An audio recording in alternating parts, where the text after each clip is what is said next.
So, I hear you want to learn how to pronounce squirrel correctly.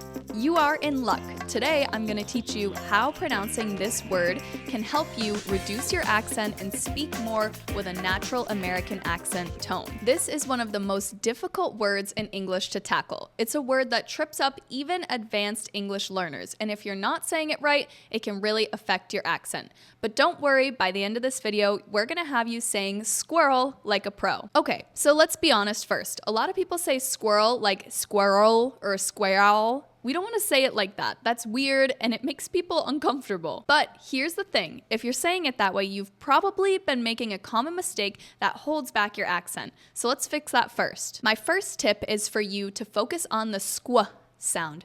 S-Q and then a U. Squ, squ, squ, squ. Very important to focus on that sound. In many languages, the S and the Q sounds are not together at the start of words, so it's kind of difficult for many people learning English. But don't worry, it's simple. When you say squirrel, think of SKW, like sk, w, together. So instead of squirrel, you're gonna say squirrel.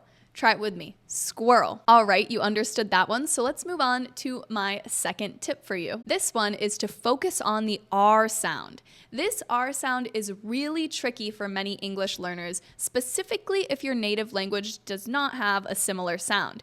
In squirrel, the R is soft and not rolled. It should not sound like squirrel.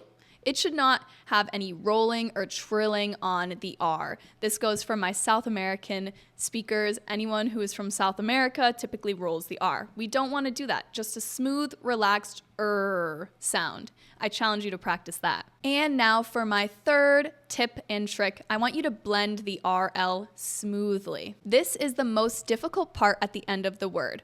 Earl. It's kind of like saying the name Earl, but it doesn't have an EA at the beginning of it, just RL. A lot of people separate the R and the L sounds, but they should flow together.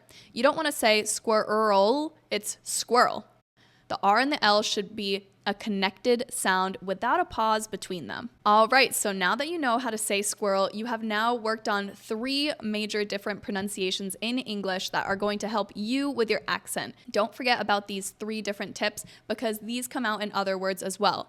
Notice when we say squirrel now, everything blends together smoothly. That's what you want when speaking English. We're very relaxed with our mouth shape and our muscles, so it allows us to speak at a much calmer and smoother rate. You'll notice English speakers don't speak nearly as fast as many other languages. You might be asking yourself, though, why does pronouncing the stupid word squirrel matter so much for your accent? When pronouncing squirrel correctly, you are making a huge step in your English sounding more natural. It's a very small word, but when you get it right, you'll notice a big difference in how your accent improves overall. Mastering these little tiny details makes your speech flow more naturally and sound more like a native speaker would. Remember, it's not just about saying one word perfectly, it's about training your mouth to make these sounds correctly and make your overall accent better. So keep practicing. If you're looking for more specific accent coaching, we offer one-to-one sessions on video Zoom calls. Go ahead, comment below, or head to our website, truev.org. We can get you enrolled today. You'll be amazed at how small changes make a huge impact in your speaking. All right, guys, that's it for today. If you haven't subscribed, make sure you do for even more English tips every single day. Follow TrueV below for more English tips daily. Bye! Thanks for learning with us.